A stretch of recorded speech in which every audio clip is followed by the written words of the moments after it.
Bienvenidos a Energía en Movimiento, el podcast de ERCO que explora las historias de las personas que ponen su energía en acción y desafían los límites. El día de hoy vamos a hablar de un proyecto muy importante para ERCO como empresa, como corporación, donde nos desafió como personas, como líderes, nos desafió en la parte técnica, en la parte social y en la parte ambiental, de todas las personas que estuvimos participando en este proyecto. Para hablar del proyecto y antes de hablar del proyecto, quiero que esta historia sea también narrada por dos protagonistas muy importantes de la compañía, dos grandes personas y dos amigos míos también. Les presento Santiago Parra y Santiago Celis. Cada uno me gustaría que se presentara en ERCO qué hace. Ríos, muchas gracias por la invitación. Como lo dices, Santiago Parra, nuevo en ERCO, llevo 2 años en la compañía, pero muy contento porque hemos logrado hitos importantes, hemos pasado por temas complejos, pero de eso se trata un poquito este camino. Yo soy una persona que le gustan los desafíos. Soy papá de dos hijos, tengo una niña de 2 años, un hijo de 12 años. Por mi vida hemos transitado por diferentes cosas. Una parte importante es que yo no estudié ingeniería eléctrica ni energética ni nada. Yo soy aeronáutico, me encanta la aviación, pero también me encanta hacer negocios y hacer cosas grandes, y por eso fue que hace alrededor de 5 años tuve un pivot importante y me fui al mundo de la energía. Ese es a grandes rasgos quién es Santiago Parra. Le gustan los desafíos, le gusta aprender todo el tiempo, no se queda con una sola especialidad, sino que le gusta aprender de cosas variadas para aportar un poquito. Así que de nuevo, mil gracias por la invitación, Andrés, y esperamos que esta conversación sea bastante nutritiva para este sector. Y Santiago Celis, dale, presentate Santi, ¿quién sos vos Hola Andrés, en ERCO? bueno, muchísimas gracias por la invitación. Como lo dices, Santiago Celis, actual gerente ambiental y social de ERCO. Estoy hace más o menos 3 años y medio en la compañía. Eh, Entré con una tarea diferente a la que tengo hoy. De hecho, entré a tu equipo. Entré como director de desarrollo de proyectos. Tú fuiste la primera persona que me entrevistó. Conectamos, teníamos conocidos en el mercado, teníamos eh, historias de vida parecidas. Yo había sido papá hacía 6 meses, tú estabas por ser papá. Cuando entré, bueno, después de montarme en este increíble bus que cerco, pues yo tenía la difícil tarea de, digamos, estar a cargo del área mientras tú estuviste en la licencia 8 días después de entrar. En ese momento empezamos con 3 proyectos muy importantes para la compañía. Los 3 primeros, Guamo, Numbana y La Martina. Eh, Aterricé. Afortunadamente llevaba un tiempo en el sector. Desde que me gradué en la universidad como ingeniero ambiental y sanitario, siempre estuve en el mundo de la energía, siempre me gustó. Hoy no me veo haciendo otra cosa y por ahí me fui especializando y digamos que mi componente fuerte se fue hacia la sostenibilidad y hacia la energía renovable. Así terminé en ERCO. Después de eso pasaron muchas cosas en el crecimiento de la compañía. Se abrió la oportunidad de tener el cargo de gerente ambiental y social, y en eso ya llevamos aproximadamente 2 años y medio en los cuales seguimos trabajando de la mano todas las semanas. Tú acompañado pues del equipo, somos 2 personas que sí o sí estamos destinadas a trabajar juntos, lo cual me hace muy feliz y muy feliz de acompañarte en este espacio. Bueno, también ahí bueno, lo importante acá es que quería que conocieran dos personas que han sido relevantes y que han sido realmente protagonistas para un proyecto insignia de ERCO que es La Martina. Y detrás de los proyectos se nos olvida muchas veces que hay personas, como ellos lo mencionaron. Primero, somos profesionales que tenemos una carrera, un back record antes de llegar a ERCO y que también estamos liderando otras iniciativas como familias, por ejemplo, que todos aquí somos papás. Entonces, nos jugamos de alguna forma este rol, este doble rol, en nuestro rol personal y nuestro rol profesional para sacar los proyectos adelante. Proyectos que traen muchos retos y que normalmente cuando venimos de la parte técnica pensamos, o la parte técnica más eléctrica, pensamos que los retos son netamente retos del mundo eléctrico técnico y se nos olvida que aquí también hay unos retos con trabajar en la comunidad, en llegar, digamos, a zonas donde no somos los primeros en llegar, sino que son zonas donde ya hay unas comunidades establecidas, donde hay un entorno social y una comunidad que está trabajando por sus propios proyectos y que de alguna forma nosotros aterrizamos allá con unos intereses de sacar parques solares adelante. Entonces, la conversación de hoy va a combinar estas tres componentes, la componente técnica, la componente social y ambiental, y también yo quiero que hablemos un poco de esta componente que combina las dos, que sería la parte financiera del proyecto. Para arrancar, hablemos de la parte técnica y les quiero contar del proyecto, que es el proyecto La Martina. En resumen, La Martina es un proyecto de energía solar fotovoltaica con un punto de conexión que fue autorizado en el año 2021 por la UCME para evacuar 9.9 megavatios nominales. La conexión de La Martina es una conexión muy especial porque no se conecta directamente a una subestación, se conecta a una línea en T entre un circuito que es Wakabe y Japón, que se llama. Entonces el proyecto se tiene que conectar a este circuito en T, que el operador de red de la zona es Enel. Y ahí pues empiezan varios retos del proyecto. El proyecto en hectáreas ocupa más o menos unas 17 hectáreas, más o menos, y tiene una línea de conexión que son aproximadamente 1.7 kilómetros, donde tiene que hacer un cruce de una vía nacional para conectarse a este punto en T. Esto es en resumen del proyecto de La Martina. Obviamente lo importante de este proyecto no es que, y la novedad no es que es un proyecto de energía solar, este es el primer proyecto que tiene un almacenamiento que funciona a la perfección en Colombia y que es un proyecto que no es como los otros, donde aquí ERCO como compañía se la jugó en un nuevo negocio, en una nueva componente para soportar el sistema eléctrico, no solo, digamos, en este caso regional, sino a nivel nacional, en el momento que se replique esta experiencia. Para esto, entonces, Santi, me gustaría que habláramos de La Martina, ese aspecto técnico de un parque solar que integra el primer sistema de almacenamiento en Colombia, que lo llamamos BESS. Contanos todos estos detalles técnicos, Santi. Andrés, empezamos por los retos. Empecemos por conversar qué retos encontramos en el camino y cómo fuimos sorteándolo uno a uno para llevar esto a la realidad. Y aquí también hablemos del ADN de ERCO.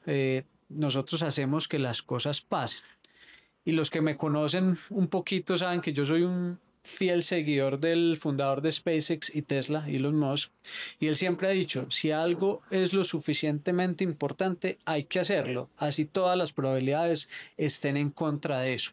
Y es mucho de lo que nosotros también hacemos. Nosotros dijimos en algún momento, tenemos que incorporar sistemas de almacenamiento en la red, en nuestros proyectos de generación, porque vemos que en adelante van a ser súper importantes para la transición, porque de nada nos sirve generar un montón de energía a mediodía cuando no se necesita, entre comillas, y no tener esa energía en la noche cuando sí se necesita. Y ese es uno de los atributos más importantes de una batería, que es mover energía en el tiempo. Antes no se podía hacer. Si nos vamos a la teoría antigua de generar energía, se genera un electrón en una central de generación, se envía por unas líneas y si no se consume, se pierde. El mayor atributo que tiene una batería es desplazar energía en el tiempo. Con eso en mente, entonces nosotros dijimos en nuestros comités de estrategia, en las conversaciones formales e informales, tenemos que ir con almacenamiento. Escogimos La Martina porque antes de que la discusión de la batería estuviera sobre la mesa, por cuestiones de desarrollo, por la forma de construcción del parque, se había escogido una tecnología de inversor central. Aquí hay dos mundos muy fáciles de explicar. Hay plantas que tienen inversores centrales donde toda la energía de los paneles van a uno o dos inversores centrales de capacidad mayor, o hay otros parques que son diseñados con inversores tipo string, donde son de capacidad menor y parte de los paneles van a cada inversor, es mucho más segregado.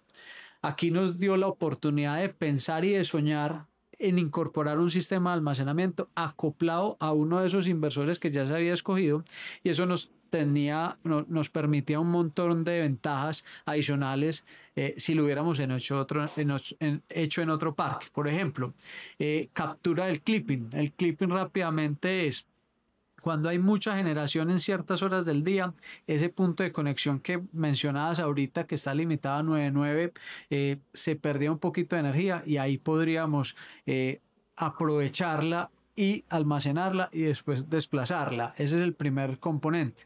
Entonces, en términos rápidos y sencillos, es una batería acoplada en DC a uno de esos inversores centrales, con una capacidad de 6.9 megavatios hora. Esa es la capacidad de almacenamiento que tenemos.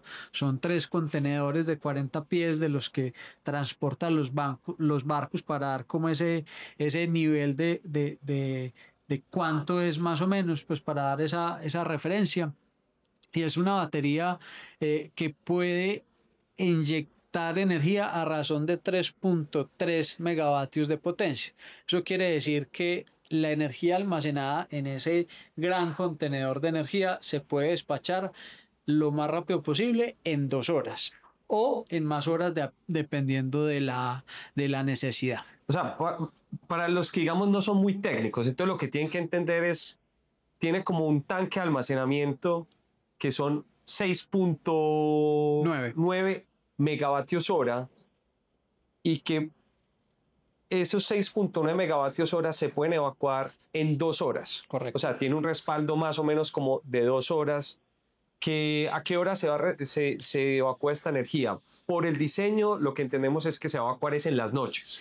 De hecho, ya se está evacuando, y Sí. eso es una noticia que nos tiene muy, muy contentos. Hace alrededor de un mes ya entró en operación la batería, y estamos viendo evacuación de esa energía, como dices, de las 7 de la noche a las 9 de la noche. Esto no es una camisa de fuerza, y los equipos de comercialización, los equipos del área de nuevos negocios están trabajando todos los días para encontrar cuál es la mejor forma y la mejor hora de despachar esa energía. Y no solo de despacharla, que aquí viene lo interesante, es en qué momento puedo cargar esa batería. Entonces, yo siempre he dicho que los sistemas solares son muy buenos, pero cuando se le incorpora un sistema de almacenamiento se vuelven aún mejores, porque son gestionables. Una planta solar sin almacenamiento no se puede gestionar. Pues, en términos generales no se puede gestionar, Sí. porque si hay sol se genera y si no hay sol no se genera, pero con una batería puedes gestionar a qué horas cargas y a qué horas descargas esa energía, dependiendo de la necesidad de la red, pero también dependiendo de nuestro negocio, de cómo nos organizamos para generar y vender energía. Sí, esa parte de la gestión, o sea, es como en inglés se conoce dispatchable and not dispatchable, Exacto. que realmente pues es una de los puntos del talón de Aquiles de de algunas energías renovables, donde su funcionamiento no depende mucho del recurso que se tiene, bien sea solar, eólico, y de alguna forma el almacenamiento lo que va a hacer es ayudarme a que estos sean fuentes despachables, que eso es lo deseable en un sistema tradicional.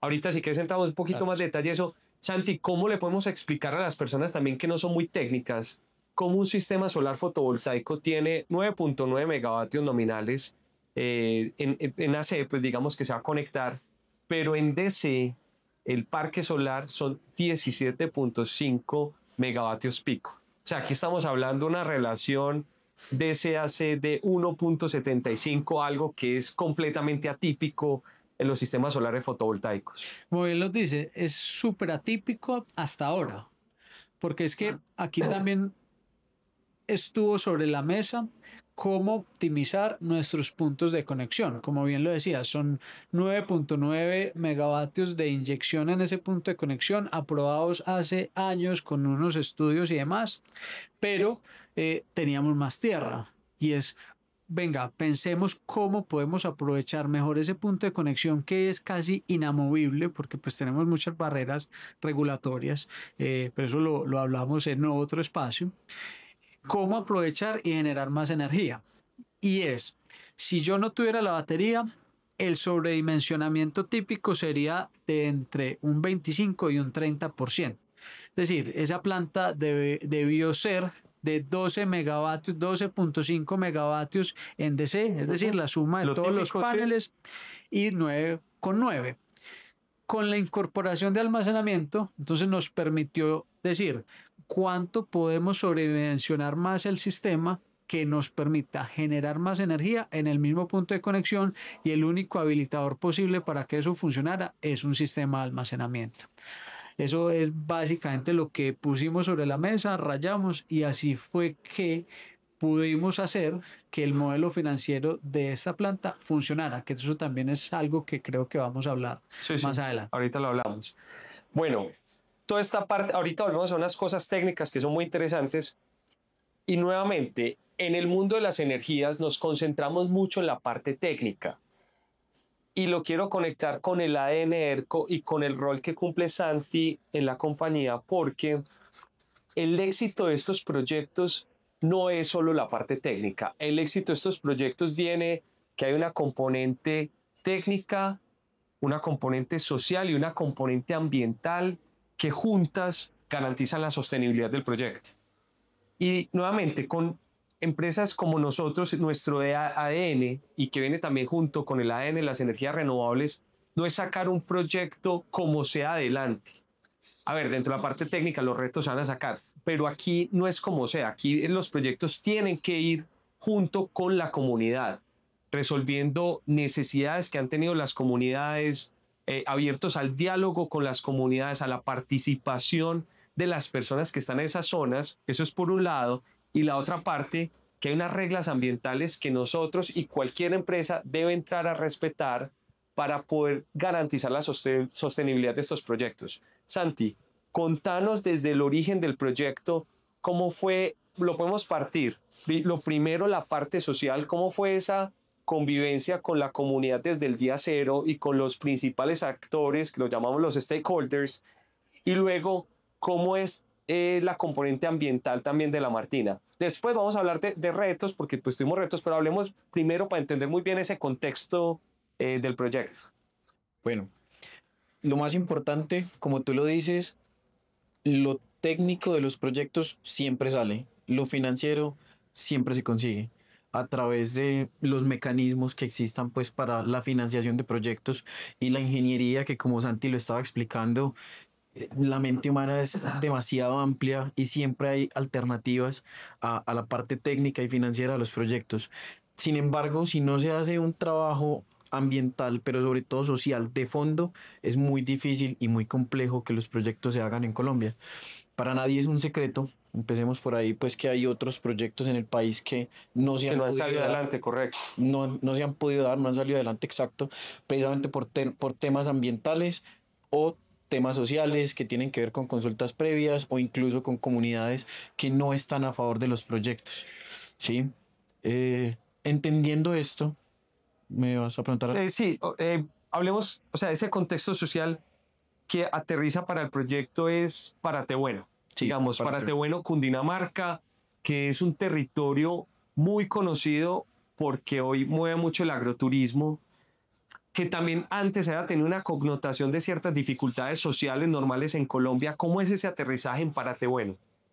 Bueno, entonces, entendiendo esas dinámicas, Paratebueno es un municipio, como bien lo dices, de Cundinamarca, pero que está metido en el llano. Ya.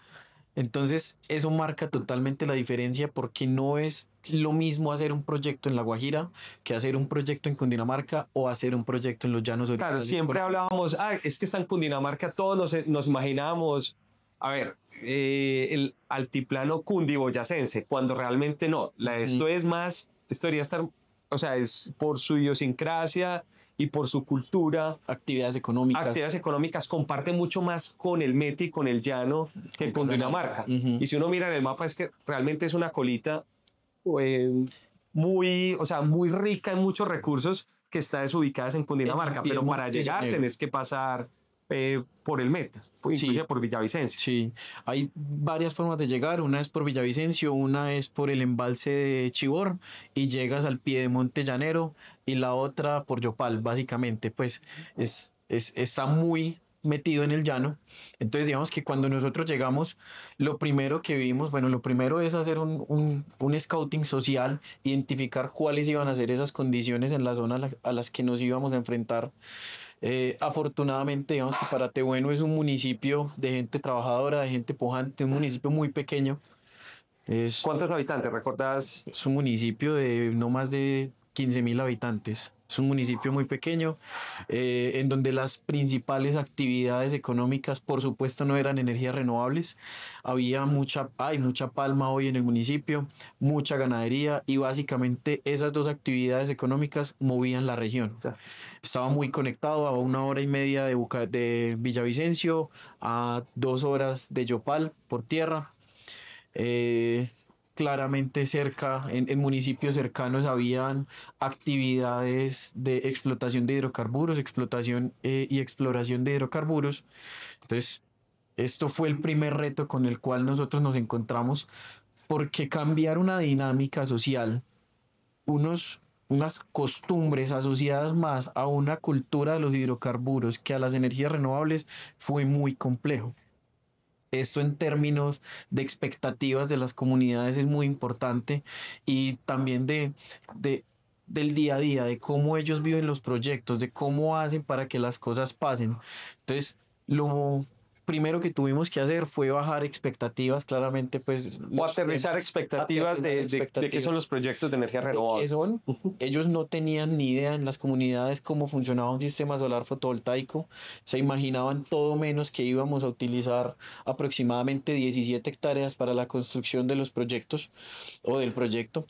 Que además era el primer proyecto energético en el municipio. O sea, ya el Meta ya tenía experiencias, pero pues son experiencias que tenían siendo muy aisladas entre municipio y municipio. Esa era la primera experiencia para Paratebueno de un parque solar. Así es.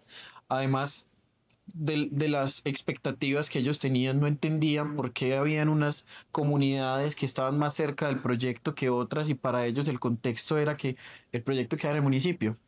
Pero pues el municipio está dividido territorialmente por veredas, barrios y bueno, demás divisiones del municipio.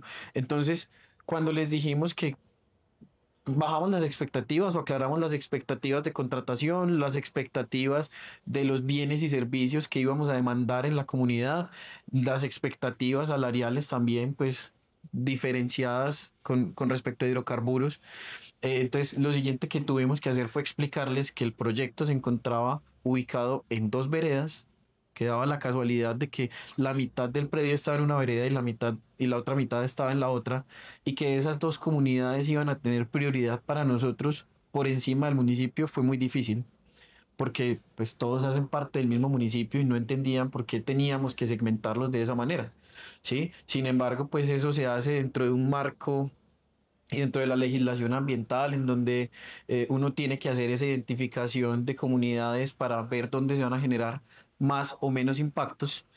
Y eso tiene pues también mucho que ver con la solicitud de procedencia de consultas previas para saber si hay grupos étnicos o no en la región. Que afortunadamente en el caso de La Martina, pues afortunadamente me refiero de que no procedió la consulta previa. Si procedía, pues por supuesto que nosotros avanzaríamos en protocolizar esa consulta previa. Sí, pero además entonces el aterrizaje se encuentra, es una comunidad donde tiene una vocación agroindustrial y una zona donde había predominado sobre todo la contratación de proyectos petroquímicos, las grandes contrataciones. ¿Cómo recibe la comunidad los proyectos de energías renovables? Porque en principio uno dice son dos mundos que no conviven, pero esto fue una comunidad que aceptó muy bien el proyecto desde el principio. Contá cómo fue esa interacción. Eso es muy importante, porque desde el comienzo nosotros llegamos con una propuesta de valor clara para las comunidades, y en su momento lo que hicimos fue dejar claras reglas del juego que teníamos que seguir porque así lo exigían los proyectos. Ejemplo, la contratación de personas. Nosotros desde el comienzo fuimos claros en cuál era más o menos la cantidad de gente que iban a demandar el proyecto durante toda la vida útil o el ciclo de construcción. Entonces, ahí también hicimos unos acuerdos con las comunidades, que es muy importante. Entonces, acuerdos en el sentido de, bueno, listo, entonces el porcentaje de contratación de las veredas, de las dos veredas principales, va a ser este porcentaje y el resto del municipio va a tener participación claramente en esa demanda de personal, así como en la demanda de bienes y servicios. Entonces así empezamos a construir el tejido social necesario para poder construir los proyectos, que es fundamental. Sí, sí, y de alguna forma desmitifica como esa concepción que las energías renovables todo se encuentra afuera, sino que es todo lo contrario. Los proyectos de energías renovables nacen es con la comunidad porque es donde es un actor o diríamos el protagonista para poder materializar ese esfuerzo de construcción. Son nuestros anfitriones, ellos Claro. son los anfitriones de los proyectos en territorio. Entonces, si no construimos de la mano con la comunidad, no solamente vamos a tener temas de paros sociales o actos vandálicos, otro tipo de situaciones pues que nosotros no esperamos, pero si trabajamos articuladamente con la comunidad, definitivamente los proyectos salen adelante y La Martina es un caso de éxito Total. de eso. Ahí hicimos unos acuerdos muy interesantes con las comunidades y fue, por ejemplo, de ser posible la contratación del 100% de la mano de obra no calificada del municipio, ¿sí? Y digo de ser posible porque, pues, como les mencioné, el municipio es un municipio realmente pequeño y es un municipio en donde hay otras actividades económicas Que están demandando que también demandan mano de obra mano de no obra calificada. y calificada. También contratamos mano de obra calificada, pero ya llegó allá. Entonces, al comienzo era como, no, pero ¿por qué usted me deja abierta la puerta de que va a traer mano de obra no calificada de afuera? Entonces yo les decía, es que probablemente no alcance la mano de obra que hay acá. Y eso nos pasó. Tuvimos que contratar personas de los municipios cercanos al proyecto porque la mano de obra ya no alcanzaba. Sin embargo, contratamos el 90-95% de la mano de obra ahí y no contratamos el 100% por disponibilidad. Ujú. Hicimos acuerdos también de contratar el 30% de mano de obra femenina, mano de obra calificada o no calificada, sobre todo en una región donde normalmente el rol de la mujer tiende a ser un poco más en otras actividades, no propiamente En salir. construcción. Exacto, a trabajar en construcción y mucho menos trabajar, por ejemplo, en el montaje mecánico de las estructuras o en la tornillería. Pero que cada vez se ve más, o sea, que era más la excepción, pero ya es como más la regla en los proyectos de energías renovables. Además, porque las mujeres son grandiosas en ese tipo de trabajos que exigen detalle y son mucho más juiciosas que los hombres, siempre llegan puntuales, nunca pelean, trabajan muy bien en ese tipo pues, de actividades. Es fantástico ver la cantidad de mujeres haciendo ese trabajo y haciéndolo de la manera en la que lo hacen. Súper. Ahora, Santi, ya hablamos de lo social, de lo ambiental, ¿cómo fue también ese aterrizaje a lo ambiental del proyecto? No era un proyecto cuando lo conocimos en su principio, no era un proyecto que tenía un gran aprovechamiento forestal, no estaba en una reserva forestal, pero que también tuvo sus retos para podernos alinear de cómo la corporación veía el proyecto. Contanos ese aterrizaje de los detalles que te tocó vivir o que nos tocó vivir a todos. Bueno, eso fue un tema bastante interesante hoy viéndolo en retrospectiva, porque empezando que para Tehueno no es jurisdicción de la Corporación Autónoma Regional del Tolima ni de la Corporación Autónoma del Meta, sino es Cortolima y Corpometa. Es de Corporinoquía, porque para Tehueno ya está en la cuenca del río Orinoco y es una cuenca pues que hoy se cuida bastante y se protege por su biodiversidad y su ubicación estratégica en el país, ¿no? Entonces, cuando hablábamos con la gobernación de Cundinamarca, no podían hacer nada al respecto porque no era su jurisdicción.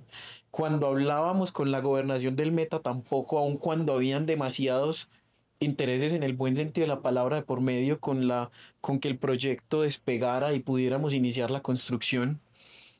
Y en Casanare tampoco, la gobernación de Casanare tampoco nos podía apoyar porque era literalmente una corporación especial, una corporación autónoma.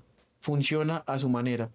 Entonces, Claro, lo primero fue un reto de entender quién era el que tenía la autoridad frente a las decisiones ambientales del proyecto. Exacto. Y decisiones que también cuando lo vimos en el proyecto era la decisión del impacto ambiental.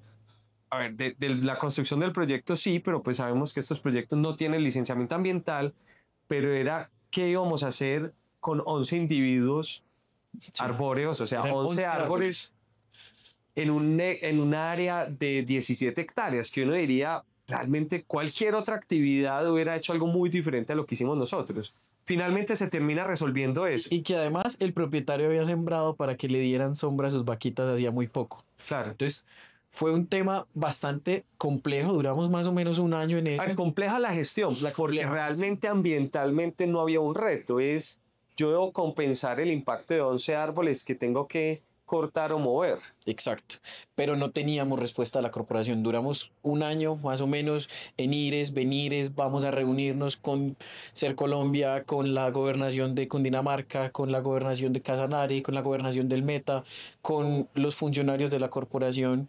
Además fue un momento coyuntural porque entonces hubo elecciones, entonces el cambio de dirigentes y demás en la corporación fue todo un reto. Al final lo que tuvimos que hacer constructivamente fue cambiar toda la concepción, por eso les digo, pues lo técnico y la mente brillante, el reconocimiento para todos los ingenieros de diseño, eh, movimos, movimos el cronograma de construcción del parque y casi que terminamos la construcción y los arbolitos todavía Sí, seguían ahí sí, se puestos. pueden ver las fotos. Ahorita hablamos de los, bueno, es momento ya más bien de hablar de los retos. Volviendo a la parte técnica, Santi, eh, siendo el primer parque solar con almacenamiento, uno diría, traigamos la experiencia que hay en Chile, traigamos la experiencia que hay en Alemania, traigamos la experiencia que hay en España, pero eso no funciona muy bien. Contanos en el momento de la decisión que tomamos todos que íbamos a hacer el parque con almacenamiento, ¿cuál fue el mayor reto considerando el contexto colombiano para el proyecto? Andrés, mira, cuando nosotros dijimos vamos con la batería, o sea, es un hecho, la vamos a comprar, vamos a dar este salto de fe, casi por llamarlo así, para prepararnos Pues sí, hacia el un futuro. salto al vacío, o sea, no es un Sí, secreto, claro, porque es sí. que no había regulación, no era claro el modelo financiero en Colombia, o sea, realmente pues se puede decir eso. Exacto. A mí me gusta mucho traer a colación frases que leo por ahí y una me llamó mucho la atención hace poquito de un escritor que se llama David Romer de Estados Unidos y él dice, lastimosamente, lo que nos trae beneficios de largo plazo nos priva un poquito de los beneficios de corto plazo. Y es algo que pasa con la batería y es, estamos enfocados en generar revenue rápido para crecer más la compañía y la batería podría ser un stopper a ese revenue rápido, pero como compañía dijimos, si no lo hacemos, después va a ser muy complicado y adicional necesitamos liderar con el ejemplo. Pero entonces, volviendo a tu pregunta, y es, ¿por qué no traer experiencia afuera de otras compañías u otros países que ya tuvieran experiencia en montar estos proyectos? Y es otra característica de ERCO. Cuando nosotros encontramos una nueva línea de negocio, una nueva forma de hacer las cosas, nos movemos muy rápido y somos muy buenos en crear capacidades alrededor de esa cosa para sacarlo adelante. Entonces dijimos, tenemos que ser capaz de alinear lo ambiental, lo financiero, lo técnico para que este proyecto salga adelante. Ahora, no fuimos exentos de retos, tuvimos infinidad de retos técnicos de cómo la generación prometida dentro de la energía que íbamos a vender convivía con la batería. Y ahí fue, crezcamos el parque lo más que podamos, con la tierra que tenemos y con las capacidades técnicas del mismo parque, cómo lo podemos hacer y por eso saltamos a 17 megavatios pico, ese sobredimensionamiento atípico hasta ahora. Segundo, la regulación sigue siendo un espacio gris que nosotros lo aprovechamos como oportunidad y otros lo ven como no, hasta como que un no haya riesgo. regulación, Claro. no me muevo. Nosotros dijimos, movámonos porque eso no solo nos permite a nosotros ser los primeros, pero digamos que eso no nos mueve tanto ser los primeros y colgarnos la banderita de fuimos los primeros, sino venga, abramos camino para que otros lo puedan hacer y el sistema mejore un poquito. Yo sabes cómo lo leo, Santi, es el de ser los primeros en almacenamiento, y es que somos una empresa que si hay riesgo, no paramos porque hay riesgo. Simplemente hacemos unos escenarios y nuestro ADN también es asumamos riesgo para poder lograr algo más. Y que muchas veces lograr algo más es lograr algo que nadie lo ha hecho simplemente porque no ha querido asumir el riesgo de sus decisiones. En este caso era muy claro que no había una regulación,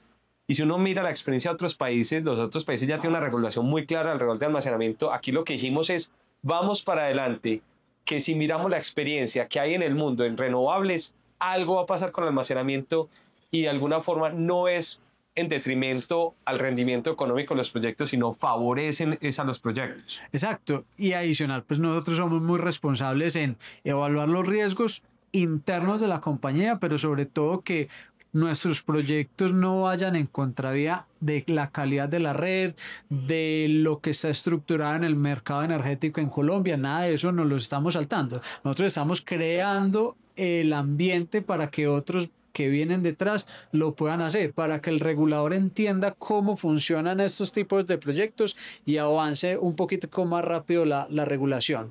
Y ya para terminar como con los retos, un reto técnico que nos pasa a todos los que construimos cosas y es el clima. Desafortunadamente llegó la batería en octubre del año pasado en cronograma, empezamos a hacer las labores civiles y de cimentación y nos cogió una temporada de lluvias impresionantes. Los muchachos de campo tenían que bombear el agua 2 o 3 veces al día para hacerles cimentaciones, pero finalmente lo logramos. Ese fue un reto técnico que suele ser menor, pero que en los cronogramas de proyectos a veces impactan mucho. Y eventos culturales también. Sí, pero Santi, no mencionaste mucho algo que es muy importante, es ese mercado de proveedores de almacenamiento en el mundo.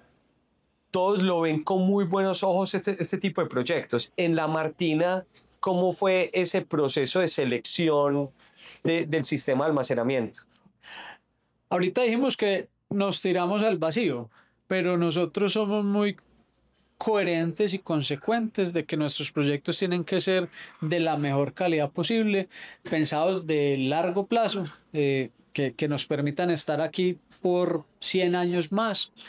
Entonces dijimos, si los inversores que se escogió desde el desarrollo y desde la ingeniería son de la marca tal, pues nos vamos con esa misma marca en las baterías, porque acá no queremos improvisar. En la parte técnica no queremos improvisar, no queremos temas de postventa complicados al futuro, queremos que la comunicación se haga de la mejor manera y escogimos un proveedor que es para todos los equipos principales. Tier 1 en temas de almacenamiento, pero también de sistemas de inversión de energía, ¿cierto? Y aquí una cuñita y es, definitivamente China ya ganó la carrera en temas de transición energética en equipos, en módulos y en baterías. Es una locura lo que viene mejorando en calidad, en densidad energética y en precios. Nos vemos sorprendidos. Cada semana los proveedores actualizan precios y mejoran calidad. Hay lanzamientos de doble capacidad de almacenamiento, etcétera. O sea, ya ellos ganaron y hay que aprovecharse de eso. Perfecto. Bueno, Santi, ahora hablemos de la parte ambiental y social. Esos retos que tuviste en la etapa de desarrollo y construcción del proyecto. ¿Cómo fueron? También pensando que ERCO ha hecho proyectos en otros departamentos como el Tolima o como en la costa Caribe también,